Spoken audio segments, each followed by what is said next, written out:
ओम अज्ञानतिमिरान्धस्य ज्ञानाञ्जनशलाकया चक्षुरुन्मिलितं येन तस्मै श्रीगुरुवे नमः। श्रीचैतन्यमनोभीष्टं स्थापितं येन भूतले स्वयं रूपः कदा मह्यं ददाति स्वपदान्तिकम्। श्रीकृष्णचैतन्य प्रभुनित्यानन्द श्री अद्वैत गदाधर श्रीवासदि गौरभक्तवृंद। हरे कृष्णा कृष्णा कृष्णा हरे हरे, हरे राम राम राम हरे हरे। हरे कृष्णा।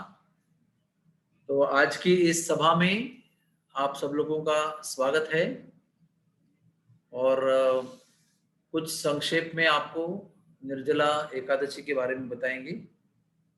और एक बार सभी गोपियों ने मिलकर राधा रानी को प्रश्न पूछा कि आप कृष्ण को अपने वश में कैसे रखते हो। तो राधा रानी ने 26 एकादशियों का वर्णन किया पूरी तरह से।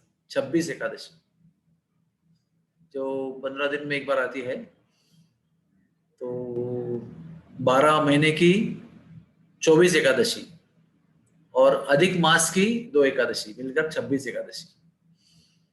क्योंकि अधिक मास एक्स्ट्रा आता है, उसमें भी एकादशी आती है ना, तो वो 26 एकादशियों का उन्होंने वर्णन किया और बताया कि मैं इस एकादशी का पालन करती हूँ, इसलिए कृष्ण मेरे वश में रहते। खुशी से, जबरदस्ती से नहीं, खुशी से वो मेरे प्रेम के वश में आ जाते। तो गर्ग संहिता में और ब्रह्म वैवर्त पुराण में ये 26 एकादशियों का विस्तार पूर्वक वर्णन राधा रानी ने किया है। इसलिए एकादशी का पालन सभी वैष्णव जनों को करना आवश्यक है। वैष्णव की पहचान क्या होती है? वैष्णव की पहचान होती है भगवान के नाम का जप करने वाला व्यक्ति, वो पहला पहचान है उसकी। दूसरी पहचान है कि वो भगवान की सेवा करता है, भगवान के भक्तों की सेवा करता है, वो वैष्णव है। और तीसरी पहचान यह है कि वो तिलक, कंठी और सूत्र यानी जनीव, इन तीनों को धारण करता है, उसको वैष्णव कहते हैं। और चौथा है कि जो एकादशी व्रत का पालन करते हैं, इनको वैष्णव कहते हैं। और एकादशी पालन जो है वो 10 इंद्रियों के ऊपर विजय प्राप्त करने के लिए जो एक दिन हम व्रत करते हैं उसको एकादशी कहते हैं। वो 10 इंद्रिय कौन से हैं? 5 ज्ञानेंद्रिय हैं, 5 special senses and 5 working senses. 5 ज्ञानेंद्रिय कौन से हैं? आंखें, कान, नाक, त्वचा और जिह्वा। बराबर? आंखें, कान, नाक, त्वचा, आंखें, कान, नाक, त्वचा और जिह्वा, इनके 5 विषय होते हैं। आंखों का विषय होता है दृष्टि, यानी भी कुछ कुछ देखते हैं हम, रूप कहते हैं उसको। गंध नाक का विषय है, स्पर्श त्वचा का विषय है, और शब्द कान का विषय है, और स्वाद जिह्वा का विषय है। ये 5 ज्ञान इंद्रिय हैं, स्पेशल सेंसेस।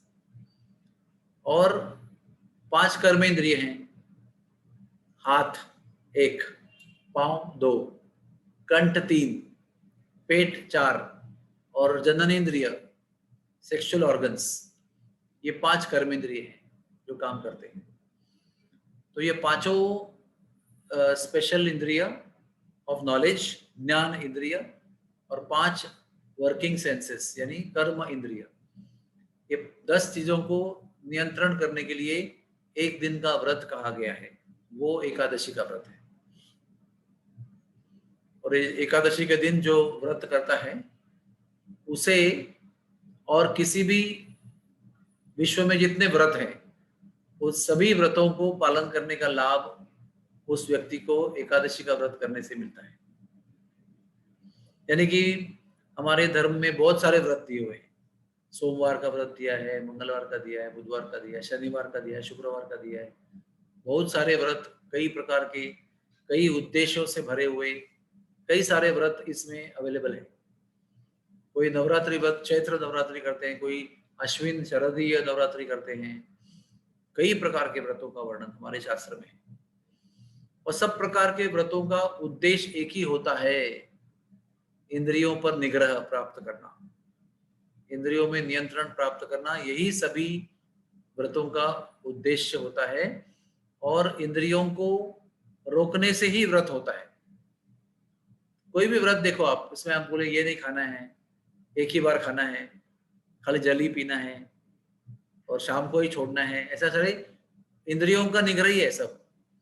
इंद्रियों को अपने वेगों से रोकना, इसको व्रत कहते हैं। उन सभी व्रतों में एकादशी व्रत श्रेष्ठ है, क्योंकि वो केवल एक व्रत एकादशी का करने से बाकी सारे व्रत करने का लाभ अपने आप ही प्राप्त हो जाता है। और ये एक नियमित व्रत है, वो टाइम बाउंड व्रत नहीं है, वो हर महीने 2 बार आपको करना ही है, उसमें कोई एंड नहीं है, जब तक जीवन है तब तक करना है। बाकी सब व्रत में बिगिनिंग और एंड होता है। नवरात्रि प्रतिपदा को शुरू होती है, नवमी को खत्म हो जाती है।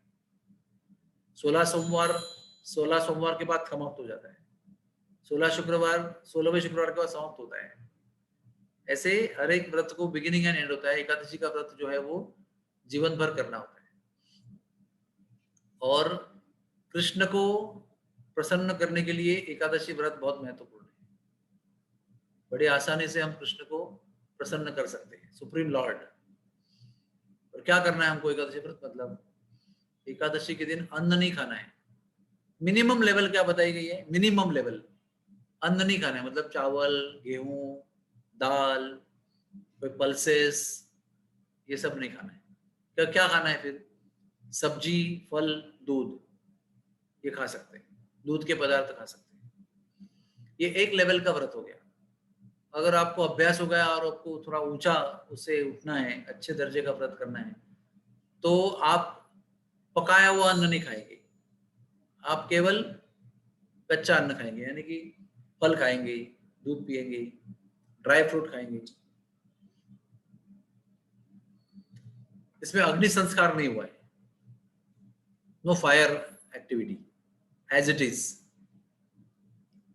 इसको एक एक ऊंचा दर्जा कहते हैं। उसके ऊपर एक दर्जा है और वो है एक, ये मैंने बताया ना, बाकी सब हम कुट्टू को लड्डू भी खा रहे हैं, साबूदाना खिचड़ी भी खा रहे हैं और आलू की सब्जी पनीर के साथ डाल के खा रहे हैं, ये एक तरीका है, कोई प्रॉब्लम नहीं, कर सकते।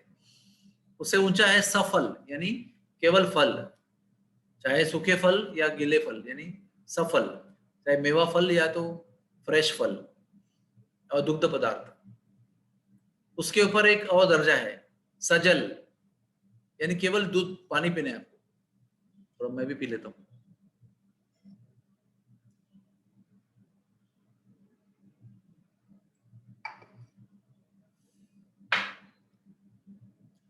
केवल जल लेकर करना है। और उससे भी ऊंचा है निर्जला, बिना जल के करना है। शास्त्र में जो लिखा गया है ना, वो 3 ही प्रकार का व्रत बताया गया है। एक है निर्जला, एक सजला और एक सफला, बस। उसके नीचे हम लोग ने बनाया है सब, कुट्टू के लड्डू और साबूदाना खिचड़ी और हम लोग ने अपना कॉम्प्रोमाइज कर लिया है। लेकिन शास्त्र के अनुसार व्रत का मतलब 3, निर्जला, सजला और सफला। ये करने से एकादशी व्रत पालन होता है और उसको पूरे दिन करना है। और अगले दिन जब भी एकादशी पारण करने का समय आता है तो फिर उसको पारण करना है, यानी कि अन्न खाकर आप उसको व्रत को पारण कर सकते हैं। तो लोकल भाषा में कहते हैं व्रत को तोड़ सकते हैं, तोड़ने का बात नहीं है इसमें, पारण करना है आपको, व्रत को छोड़ देना है। अभी उपवास, ये शब्द का अर्थ बहुत लोगों को पता नहीं होता है, उनको लगता है कि केवल खाना छोड़ना ही उपवास है। आज ये नहीं खाना है मतलब आज मेरा उपवास है, आज मैं ये नहीं खा सकता। ये उपवास की सबसे घटिया व्याख्या है। उपवास का अर्थ है उप और वास, उप यानी निकट, पास में, और वास यानी रहना। जब जिस दिन आप भगवान के अधिक निकट रहने का प्रयास करते हैं उसको उपवास कहते हैं। एक मिनट।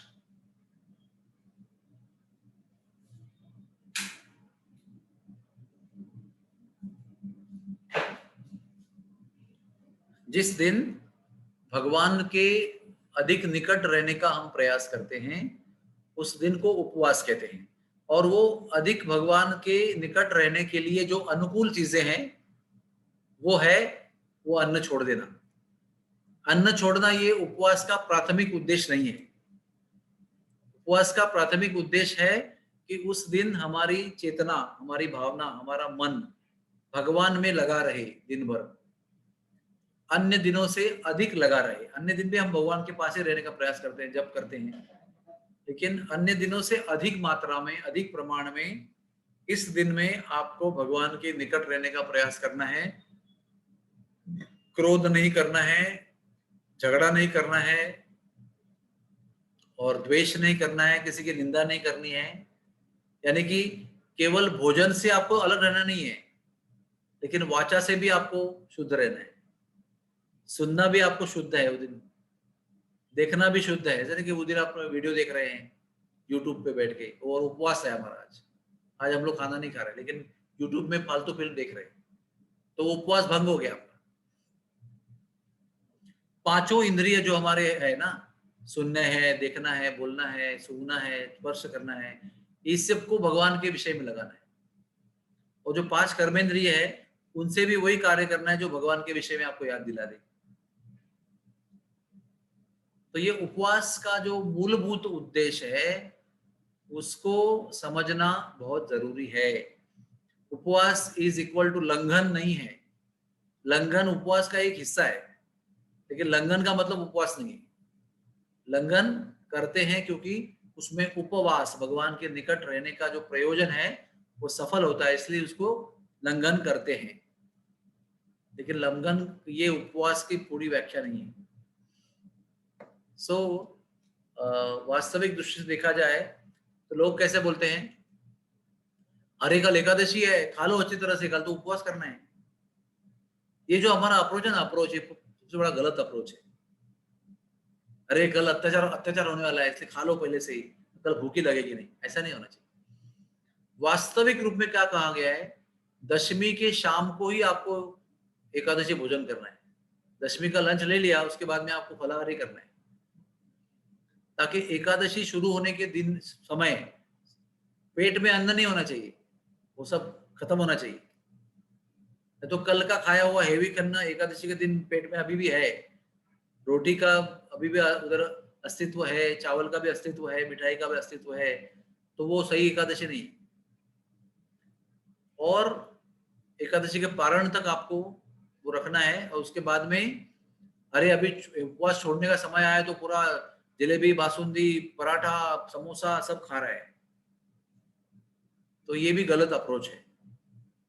एकादशी को एक त्रास के रूप में दिखना नहीं चाहिए आपको। एकादशी को वेलकम के भाव से देखना चाहिए, वेलकमिंग होना चाहिए कि और एक एकादशी आ गई और भगवान के निकट रहने के लिए व्रत करने का मौका आ गया, इस भाव से एकादशी को अप्रोच करना चाहिए।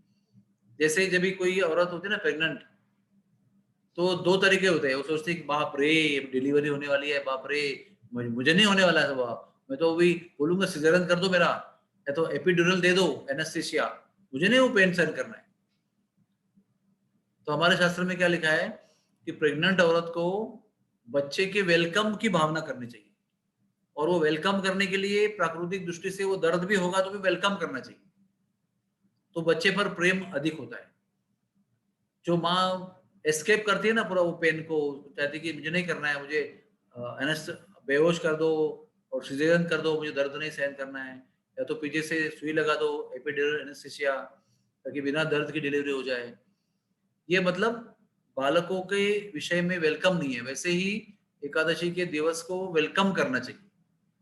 एक कष्ट का दिन, एक प्रॉब्लम का दिन, एक दुख का दिन ऐसे देखना नहीं चाहिए। इसमें बहुत कष्ट होने वाला है, भोजन को मिलने वाला नहीं है, कुछ नहीं होने वाला है, ऐसे निगेटिव अप्रोच नहीं होना चाहिए। तो एकादशी हर 15 दिन में एक बार आती है। एक सूर्य पक्ष में और एक कृष्ण पक्ष में आती है, और 2 एकादशी अधिक मास में आती है। तो इन एकादशी में एक एकादशी आती है, वो निर्जला एकादशी के रूप में आती है। ये भीमसेन को नारद मुनि ने उपवास करने के लिए कहा था एकादशी का, कि बहुत जरूरी है। लेकिन भीमसेन का और एक नाम है वृकोदर। हाँ, तो वृकोदर का मतलब जिसका पेट वो वृक यानी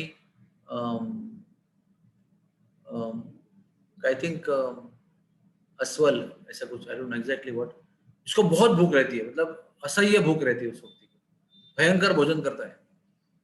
तो वुल्फ बेलिड, वुल्फ यानी एक प्रकार का लांडगा होता है ना जंगल का, उसको वुल्फ कहते हैं। वुल्फ बेलिड मतलब रुकोदर।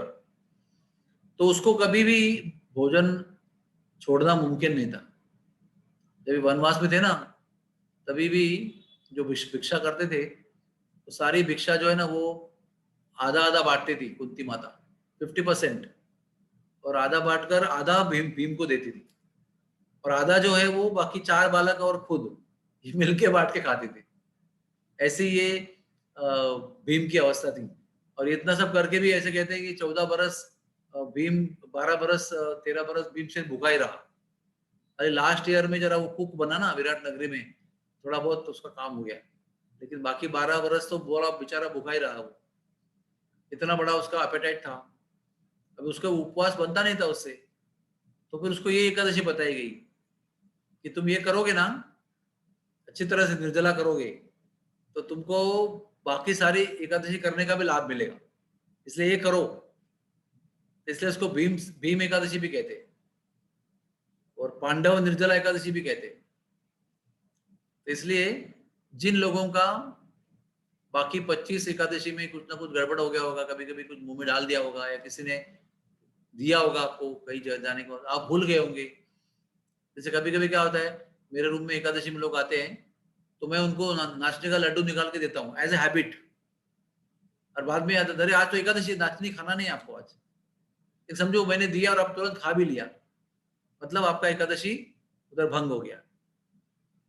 तो ऐसे जाने अनजाने में कई बार एकादशी का व्रत जो है ना, वो भंग हो जाता है। लेकिन शास्त्र में लिखा है कि समझो आपका अनजाने में कभी कुछ खा लिया आपने बाय द वे, फिर भी आपको उसके आगे कंटिन्यू करना चाहिए एकादशी। ऐसा नहीं कि अभी टूट ही गया है तो भी खा ही लो लड्डू और 4-5 खा लो, और डोसा मंगा लो, इडली खा लो, ऐसा नहीं करना चाहिए। अगर गलती से टूट गया है तो उसके आगे भी कंटिन्यू करना चाहिए क्षमा मांगते हुए। और ऐसे ही जिसकी एकादशी भंग हो गई, गलती हो गई जिसके हाथ से, वो अगर निर्जला एकादशी के दिन निर्जला उपवास करेगा, तो उसको साल भर की सारी एकादशियां करने का लाभ प्राप्त होता है। ऐसे भीमसेन की वजह से हमको वरदान प्राप्त हुआ है। इसलिए निर्जला एकादशी का व्रत जो है ना, वो सब लोग सावधानी से और इच्छा पूर्वक करना चाहिए, क्योंकि आपके साल भर की जितनी भी गलतियां हुई है एकादशी के व्रत में, वो सब इसमें सफल हो जाती है। इसलिए निर्जला एकादशी को बाप रे ऐसा सोचना मत कभी, ये विचार से अप्रोच मत करना। ये इससे अप्रोच करेंगे ना, तो क्या होगा बताता हूँ आपको। जैसे जन्माष्टमी का उपवास हम करते हैं, है ना, फुल मिडनाइट तक करना पड़ता है उसको, और नरसिम्हा जयंती का शाम तक करना पड़ता है, चैतन्य महाप्रभु का शाम तक करना पड़ता है, राम भगवान का दोपहर तक करना पड़ता है, बलराम जी का दोपहर तक करना पड़ता है। तो कृष्ण जन्माष्टमी का उपवास जो है ना, उसमें आप आखिर में खाली घंटे गिनते रहते हैं, 4 घंटे बाकी, 3 घंटे बाकी, 1 घंटा बाकी, 15 मिनट बाकी, अभी कभी चरणामृत पीऊंगा और तोड़ डालूंगा इसको। तो वो उपवास आपका वही भंग हो गया जब आपने घंटा गिनती शुरू शुरू कर दिया।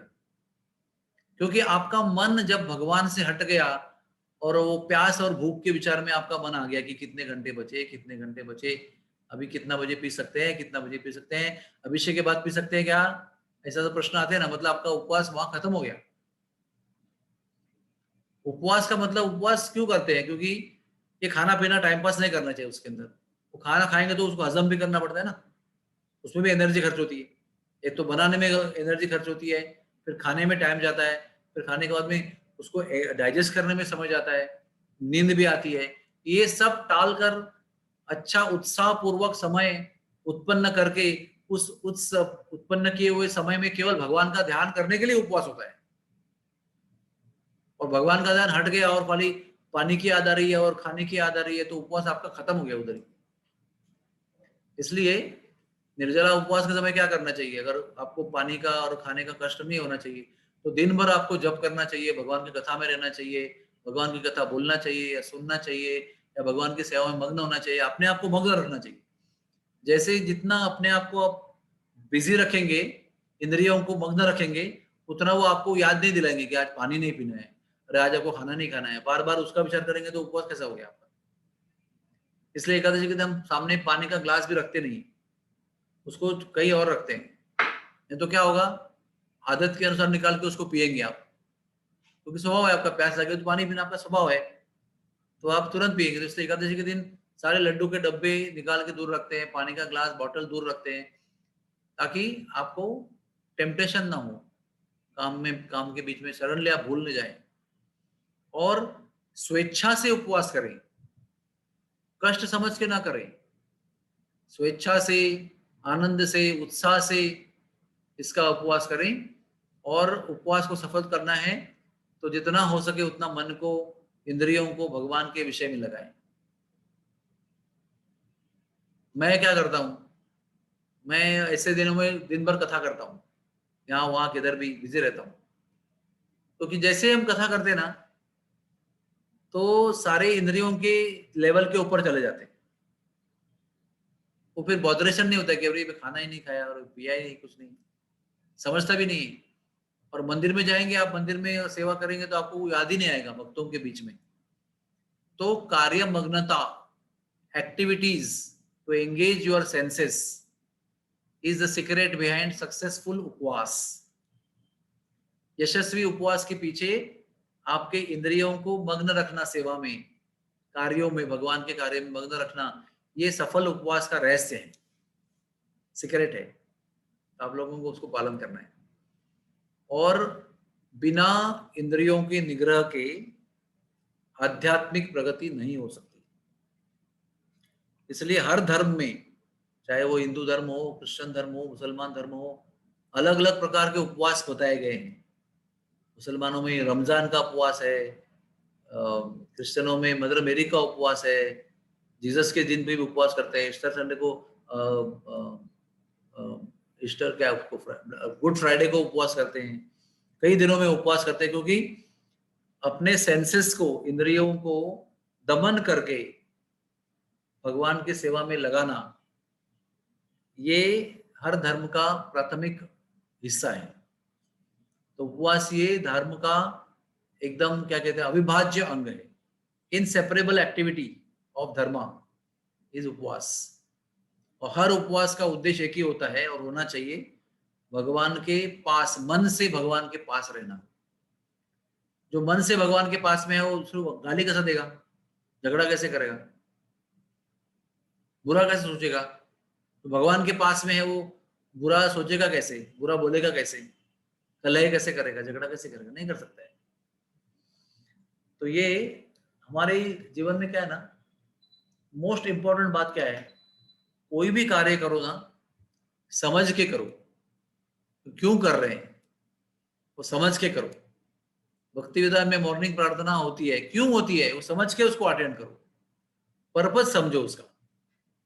हम क्यों, कौन सा कोई भी कार्य क्यों कर रहे हैं, ये समझने वाला केवल मनुष्य होता है।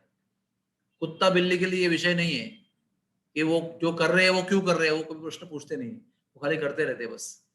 मनुष्य खाली जो कर रहा है वो पूछ सकता है कि मैं क्यों कर रहा हूँ, what is the purpose behind it. ये पूछने का अगर आपने उपयोग किया तो ही आप मनुष्य हैं।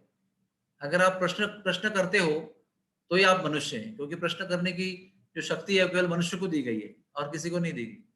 कभी कुत्ता ने बोला है क्या, why I am here, who am I, मैं यहाँ पर क्यों हूँ? वो कुत्ता महल में क्यों रहता है, मैं इधर क्यों रहता हूँ, ऐसा प्रश्न पूछा है क्या? कोई प्रश्न पूछने का सवाल ही नहीं आता है। इंद्रिय भोग यही एक उद्देश्य रहता है। लेकिन जब आप प्रश्न पूछते हो तो अपने मनुष्यत्व को अपना रहे हो, मनुष्य बनने का प्रयास कर रहे हो जब प्रश्न पूछते हो। और हर एक व्यक्ति को पता होना चाहिए कि कोई भी खास करके आध्यात्मिक कार्य करने के पहले किसी भी व्यक्ति को पूछना चाहिए कि क्यों कर रहे हैं, मूर्ति पूजा क्यों कर रहे हैं, जब क्यों कर रहे हैं, 4 नियम पालन क्यों कर रहे हैं, उत्सव क्यों मना रहे हैं, यात्रा में क्यों जा रहे हैं, तुलसी पूजा क्यों कर रहे हैं, ठाकुर जी के विग्रह की पूजा क्यों कर रहे हैं, तिलक क्यों लगा रहे हैं, कंठी माला क्यों पहन रहे हैं, जनेऊ क्यों पहन रहे हैं। ये हर एक के पीछे साइंस है। हमारा जो धर्म है ना वो शास्त्र विहीन नहीं है, शास्त्र पर आधारित है। इसलिए जब कोई व्यक्ति समझ बूझ के कोई कार्य करता है तो उसमें वो दिल लगा सकता है। उसको समझ में नहीं आया तो फिर वो दिल नहीं लगा सकता उसके अंदर, समझ में आएगा तो दिल लगाएगा, फिर वो दिल लगा के कार्य करेगा तो उसको यश प्राप्त होगा। सिंपल बात है ना। वो कोई भी काम जो दिल से करेगा वो यशस्वी होगा। जो दिल बिना लगाए कट के रूप में करेगा तो उसको यश नहीं मिलने वाला है। हॉस्पिटल में भी अगर कोई दिल से काम करता है तो वो अच्छा कर्मचारी उसको गिनते हैं, और जो दिल से काम नहीं करता वो उसको परफॉर्मेंस नहीं होता है, फिर उसको ये कम से बी ग्रेड और सी ग्रेड। तो वैसे ही उपवास आपको करना ही है तो आपको पूरा उसका उद्देश्य समझकर वो क्यों कर रहे हैं, कैसे कर रहे हैं, उस भावना से करना चाहिए, तो फिर उसका पूरा लाभ मिलेगा। तो ये है एकादशी का विवरण। एकादशी एक बहुत बड़ा विषय है, और जितने भी संप्रदाय हैं, वारकरी संप्रदाय है और मध्वा संप्रदाय है, पुष्टि मार्ग है, निम्बार्की है, जितने प्रकार के संप्रदाय है वो हर प्रकार के संप्रदाय में एकादशी का व्रत पालन होता है। जो भगवान को निराकार मानते हैं वो भी एकादशी का व्रत पालन करते हैं, और कभी कभी वो लोग अपने से अधिक कड़क व्रत पालन करते हैं इंद्रिय निग्रह करने के लिए। और इंद्रिय निग्रह क्यों करते हैं, वो भी ऐसा है, इंद्रियों को जितना खिलाओगे ना आप उतना वो वाइल्ड हो जाते हैं। अभी आपको मैं एक एग्जांपल देता हूँ। वो सर्कस में ना शेर को जब लाते हैं ना, शेर को जंगल से पकड़ के, अभी उसको सर्कस में काम कराना है तो क्या करते हैं, उसको 8 दिन उसको पिंजरे में भुगा रखते हैं, कुछ भी नहीं खिलाते उसको। बहुत चिल्लाता है वो, बहुत गर्जना करता है, वो दिल में धड़का भरेगा आपका, इतना जोर से चिल्लाएगा, लेकिन दुर्लक्ष्य करना है, देना ही नहीं उसको।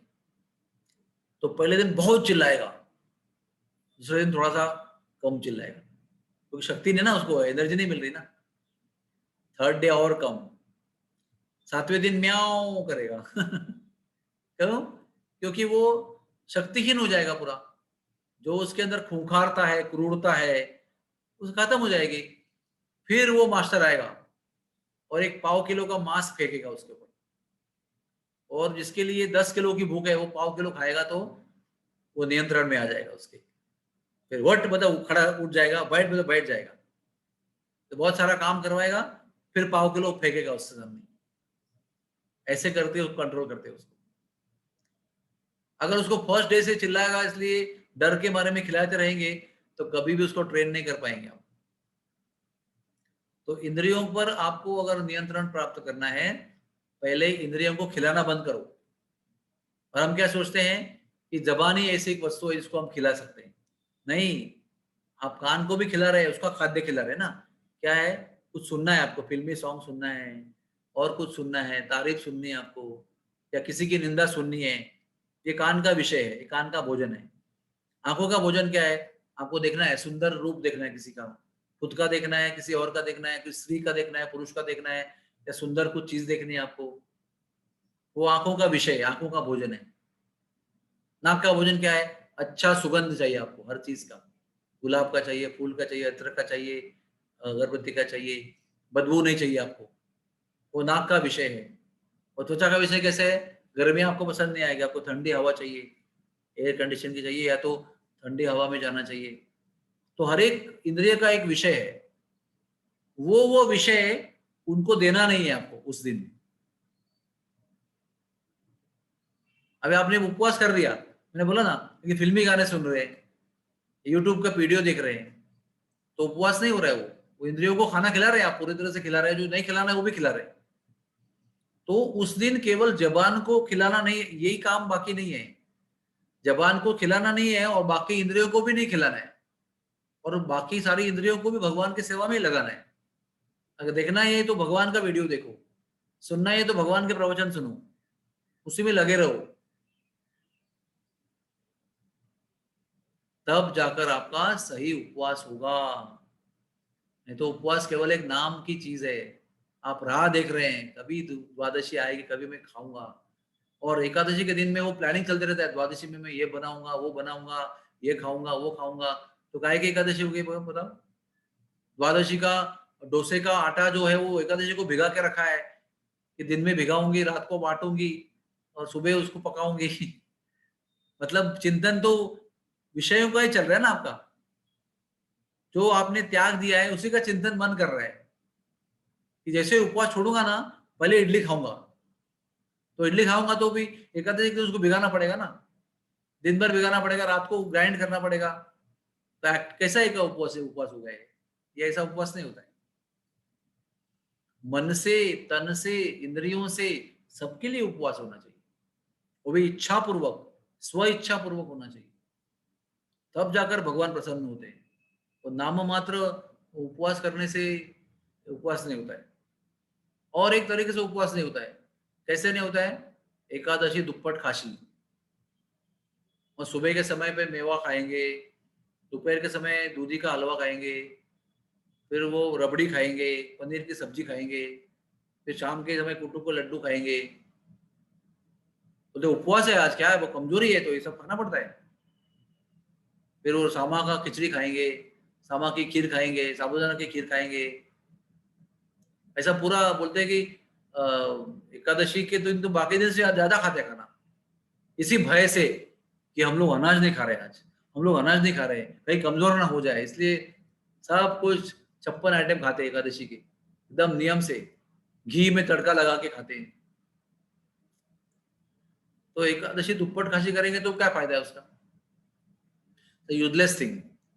इसलिए हम कह रहे हैं कि उसको समझो, तत्व को समझो, और तत्व को समझ के उसको पालन करो, फिर उसका पूरा, और वो तभी जब करेंगे ना, तभी कृष्ण आपके वश में होंगे, तभी कृष्ण आपके हो जाएंगे। ऐसे ही खड़े नहीं वो आपके होने के लिए, आप कैसा भी करेंगे और वो आपके हो जाएंगे, ये समझना गलत है, ये वहम है हमारा, मिसअंडरस्टैंडिंग।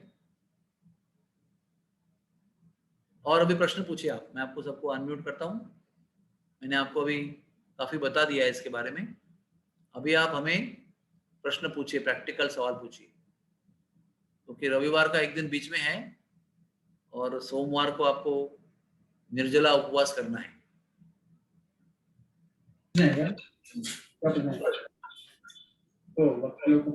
हाँ, पूछो पूछो।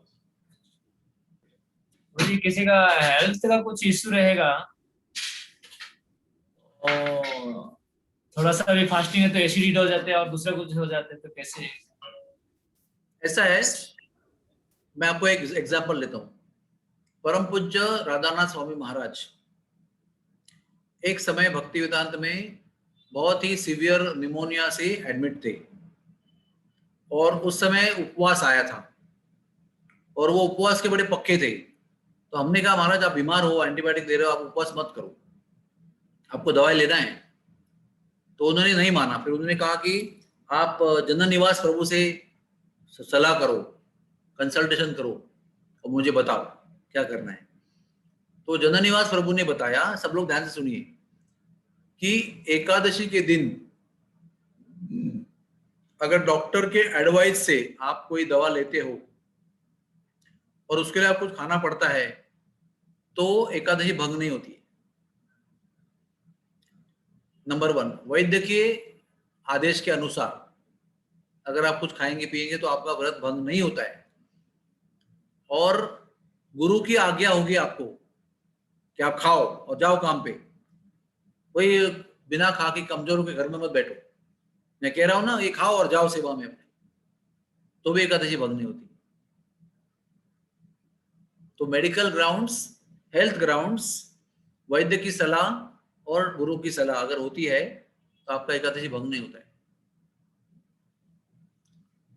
और हेल्थ के लिए हमारे धर्मशास्त्र में सब जगह डिस्काउंट दिए हुए हैं।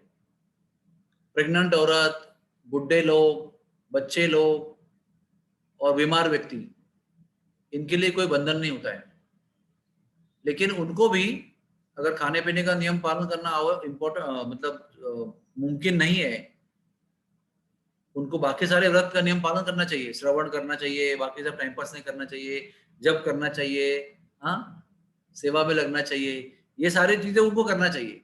अगर उनको भोजन का नियम जो है पालन नहीं हो सकता है, लेकिन बाकी सारा नियम में डिस्काउंट लेना नहीं उनको, इसमें ले लो, लेकिन बाकी सारे नियम आपको पालन करना है।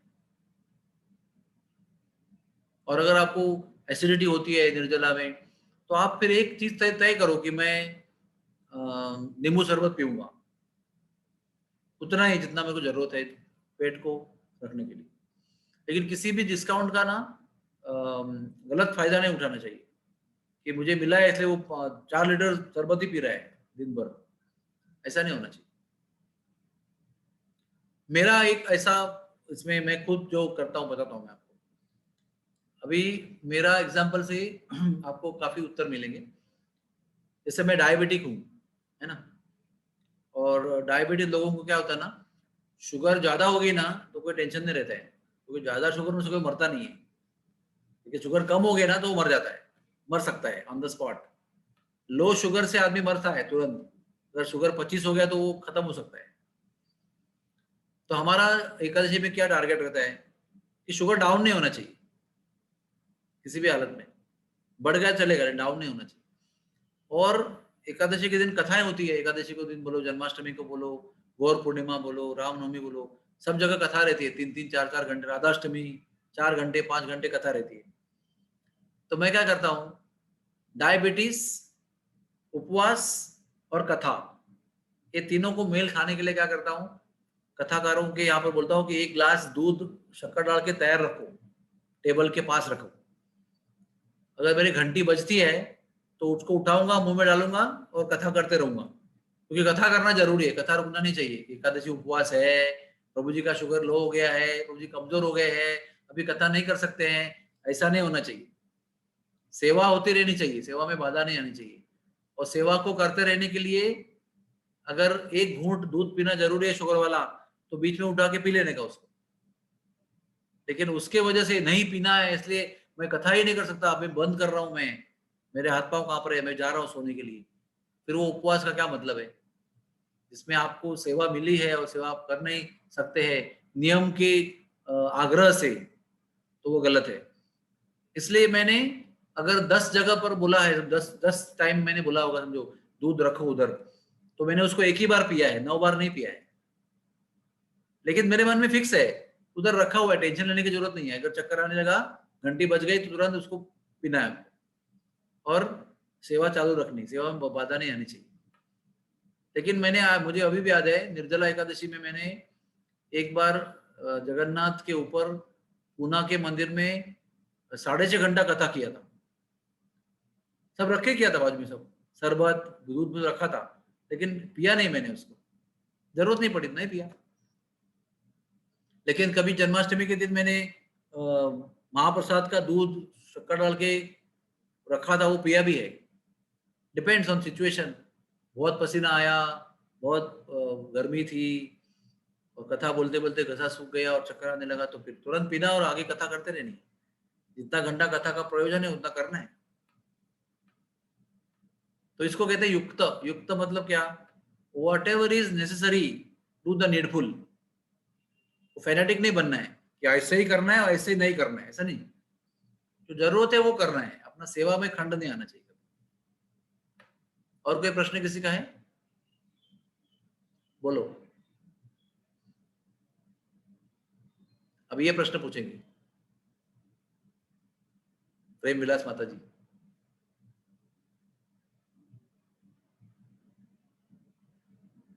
My question is already answered because I am also diabetic, na sir. हाँ, so that's why. और one more thing I tell you कि एकादशी के पहले ना मन की प्रिपरेशन करो। एकादशी का शौक मत ले लो। आपको पता है कि आपको ये बीमारी है, आपको ये तकलीफ है, एकादशी आ रही है, तो उसको पूरा मन की तैयारी करके प्लानिंग करो ठीक से, और जितना हो सके उतना भगवान में मन लगा रहे, ऐसा प्लानिंग करो। टेंशन मत लो, बाप रे ऐसा मत करो, take it easy. Plan it nicely, do it nicely. और अभी आप प्रश्न पूछो। यस, रतिकेली। और कोई प्रश्न है? Anybody else? प्रभु जी ने सब प्रश्नों का उत्तर दे दिया और अच्छे से समझा भी दिया। ओके। और सुचित्रा माता जी प्रश्न पूछो। सर नहीं है कुछ। गुड। और किसी को प्रश्न है? उत्तरा क्षीरसागर? नहीं नहीं कुछ मैंने बोला। ओके। आणि कोण? स्नेहल मयेकर, यामिनी माताजी, किसी को प्रश्न है? तो ठीक है, अगर सबका शंका समाधान हो गया है। गुलमलता देवी बोलो। कृष्ण हा? प्रभूजी, प्रभूजी असं म्हणजे मी पहिले ऐकलेलं आहे, जेव्हा आपण इस्कॉन मध्ये यायच्या अगोदर की कुणाची एकादशी सपोज चुकली तर त्याने द्वादशी केली तर चालते, असं हे बरोबर आहे का? नहीं नहीं, जो गया वो गया, उसका उपाय निर्जला में आपको मिलेगा। ओके। निर्जला आपको एक ऑफिशियल सोल्यूशन है, तो कभी भी करने का ऐसा नहीं होता है आज छूट गया इसलिए कल करने का, परसों करने का, शनिवार को करने का, ऐसा ही है। वो भी भगवान उसको एक्सेप्ट कैसे करेंगे? अब मन मर्जी कुछ करेंगे तो छूट गया मेरा, उधर भूल गया मैं, ऐसा नहीं हो सकता है। वो जो है ना, उसका नियम है, नियम, दैट्स ऑल। अगर छूट गया है तो उसको याद रखो और निर्जला के में सब बराबर से करो, तो फिर सब लाभ मिलेगा आपका। और this is who is this? हाँ, स्नेहा सांगेलकर। काय प्रश्न तुमचा आहे? Any question? No question.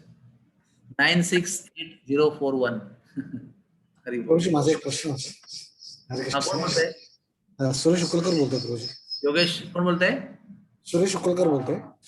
हाँ बोला प्रभूजी, कुठे आहात तुम्ही? सुरेश उक्कलकर, पहले मैं हाईलाइट करता हूँ। हाँ हाँ ठीक है, चलो कोई बात नहीं, पूछो पूछो, कोई बात नहीं, आज खास। नाही प्रभूजी असा प्रश्न होता की ऍक्च्युली की आपल्या एकादशी मध्ये कधी कधी असं होतं की ऍक्च्युली आपल्या मध्ये एक एकादशी अशी आली होती की त्या दिवशी मध्ये एकादशी होती, पण आपल्या इस्कॉनच्या कॅलेंडरच्या हिशोबाने आपल्याला दुसऱ्या दिवशी करायला सांगितलं होतं. अच्छा, हा तो आणि पण बाकी सगळे लोक एक दिवस आधी करत होते, म्हणजे त्या दिवशी एकादशी होती त्या दिवशी करत होते, पण आपल्या इस्कॉनच्या कॅलेंडरमध्ये दुसऱ्या दिवशी सांगितलं होतं. तर त्या टायमाला कन्फ्युजन होतं की काय लोकांनी आधी केलं ना काय लोकांनी नंतर केलं, ते विचारायचं. प्रश्न काय तुमचा? प्रश्न काय? नाही म्हणजे ऍक्च्युली कसं आहे की आपल्या इस्कॉनच्या कॅलेंडरच्या हिशोबाने दुसऱ्या दिवशी होतं. कसं आहे प्रभूजी बघा, ऍस्ट्रोलॉजिकली म्हणजे astrologically there are two Ekadashis. One is called as Smarta Ekadashi, one is called Vaishnava Ekadashi. Generally जो भगवान को निराकार मानते हैं वो लोग स्मार्त एकादशी फॉलो करते हैं, और वैष्णव पंचांग जो है वो वैष्णव एकादशी तो अगले दिन होती है उसको फॉलो करते हैं। इसलिए जन्माष्टमी भी हम लोग जब फॉलो करते हैं तो वो नेक्स्ट डे आती है, जब भी लोग गोविंदा खेलते हैं तो हम लोग जन्माष्टमी मनाते हैं, है ना। तो थोड़ा सा वो टेक्निकल डिफरेंस है उसके अंदर। तो जो वैष्णव पंथों को फॉलो करते हैं वो वैष्णव एकादशी की तिथि फॉलो करते हैं जो हमारे पंचांग में दी गई है। तो कभी कभी ये तिथियां स्प्लिट होती है, इसलिए वो दो एकादशी पैदा होती है, तो हमको उसमें सेकंड एकादशी फॉलो करना चाहिए। अच्छा, और अल्टीमेटली ध्यान रखना, आपने पहला भी किया या दूसरा भी किया ना, most important is not the date, most important is भाव। जिस भाव से आप कर रहे हैं ना वो ज्यादा इंपॉर्टेंट है। अब मैं अगर हिमालय में रह रहा हूँ, समझो हिमालय में रह रहा हूँ, तो वहां पर अलग प्रकार के संप्रदाय के लोग रहते हैं, तो अगर मुझे उनके बीच में रहना है तो मैं उनकी एकादशी फॉलो करूंगा क्योंकि मैं उधर हूँ। बंगाल में जाऊंगा तो बंगाल की तिथि कहाँ पर कभी आती है, वो लोग क्या फॉलो करते हैं वो फॉलो करूंगा। लेकिन अगर मैं बॉम्बे में हूँ और मेरे पंचांग में लिखा है कि ये एकादशी इस तारीख को है तो मैं तभी फॉलो करूंगा उसको। लेकिन मैं कभी भी ज्यादा टेक्निकली उसके अंदर घुसूंगा नहीं, टेक्निकली क्या है, ये सही है कि वो सही है। टेक्निकली सही वो है जो आपका भाव है, बस मोस्ट इंपॉर्टेंट वो है। भाव से भगवान के पास में रहेंगे तो आपकी रोज की एकादशी है एक्चुअली देखा जाए तो। लेकिन एक दिन आपको अन्न भी ग्रहण त्याग करके और भगवान के पास में रहना है, ये इंपॉर्टेंट पॉइंट समझिए आप, ठीक है। Yes, रही बात पारण की, अभी उसमें लोग बोलते हैं प्रभु जी पारण का समय छूट गया मेरा, अभी क्या करूं, भूल गया, मैं ऑफिस में था, पारण सुबह 5:45 to 8:15 था, तभी तो मैं ट्रेन में था, भूल ही गया मैं उसको तोड़ने के लिए। कुछ फर्क नहीं पड़ता है, इतना आप वो गणित में मत जाना, इन कैलकुलेटिव मूड, है ना, कि बाप रे इसी में खाना है, उसमें कर सके तो अच्छा है, लेकिन नहीं कर सके तो आपका एकादशी वेस्ट हुआ ये मत समझना। आपने अगर भाव से पालन किया है और पारण का समय आपका छूट गया है तो डोंट वरी, कोई पहाड़ नहीं टूटा है। Most important is to chant and be with the lord, that is most important, ठीक है। thank you very much. Yes, और कोई प्रश्न है किसी का? तो इसी के साथ हम आज की इस सुंदर सभा को समाप्त करते हैं। आप सब लोगों का बहुत धन्यवाद है और मैं भगवान से प्रार्थना करता हूं कि आप सब लोगों का निर्जला एकादशी व्रत आनंद से जाए, रोते रोते घंटे गिनते मत जाएं, नहीं जाएं, और ज्यादा नियम आग्रह मत करना। अगर कुछ लग गया, हालत खराब हो गई, कुछ पी सकते हैं आप, और लेकिन भगवान का नाम जप करते रहना, मोस्ट इंपोर्टेंट पॉइंट वो है। समझो 5 बजे हालत इतना खराब हो गया कि हाथ पांव लपट कांप रहे हैं, कोई बात नहीं, एक नींबू का शरबत लेके पीना अच्छी तरह से और जप करते रहना, बस मोस्ट इंपोर्टेंट बात वो है। ज्यादा हार्ड एंड फास्ट नहीं बनना है किसी को, हार्ड एंड फास्ट बनना है भगवान के पास रहने के लिए, उनका नाम लेने के लिए। तो भोजन के विषय में हार्ड एंड फास्ट रहने की जरूरत नहीं, आपकी क्षमता है, अभ्यास है आपको, आप पूरा कीजिए। लेकिन ध्यान पूरा टूट चुका है, पेट में दर्द हो गया, आदमी परेशान है, भगवान तो कहाँ दूर रह गए पता ही नहीं चल रहा है, तो वो कैसा व्रत हो गया? उससे अच्छा 1 गिलास शरबत ठंडा पियो नींबू का फर्स्ट क्लास, और अपना व्रत आगे चालू रखो, कोई प्रॉब्लम नहीं है। Okay, so thank you very much. Hare Krishna.